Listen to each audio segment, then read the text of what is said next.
Hello दोस्तों, मेरे channel green oxygen में आपका स्वागत है। दोस्तों, आज मैं गुलदाउदी की स्टेकिंग के बाद का वीडियो शेयर कर रही हूँ और साथ ही कुछ टिप्स भी शेयर करूँगी जो इस स्टेज पर गुलदाउदी के पौधे के लिए बहुत उपयोगी होते हैं। मैंने आपको गुलदाउदी की पिंचिंग वीडियो में बताया था कि जब हम पिंचिंग करते हैं तो पत्तियाँ बिल्कुल भी दिखाई नहीं देती हैं और बस फूल ही फूल दिखाई देते हैं। तो देखिए, पत्तियों से ज़्यादा फूल दिखाई दे रहे हैं। अगर हम सही समय पर सही तरीके से कुछ छोटी छोटी बातों का ध्यान रखते हैं तो पौधे फूलों से लद जाते हैं।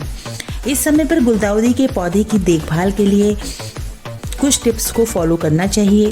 पहला कि अब इस समय पर जब पौधा फूलों से पूरी तरीके से भर जाता है तो किसी भी प्रकार की कोई खाद नहीं डालनी चाहिए, ना सॉलिड खाद ना लिक्विड खाद। इस समय पर हमें सिर्फ पानी ही देना चाहिए। जब भी मिट्टी की अपर लेयर सूखे तभी हम इसको पानी देंगे। दूसरा, जब भी पानी दें तो पौधे की मिट्टी में ही पानी देना चाहिए।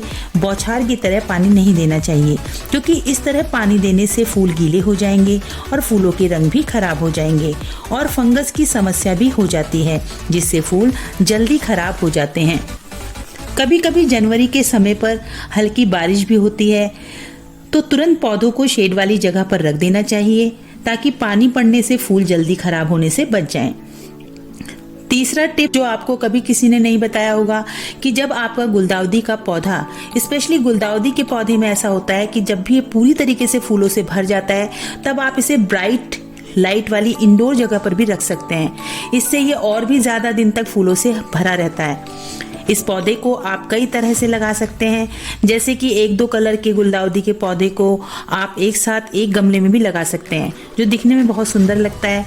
दूसरा, हैंगिंग प्लांटर में लगाकर डोर और रेलिंग में भी सजा सकते हैं।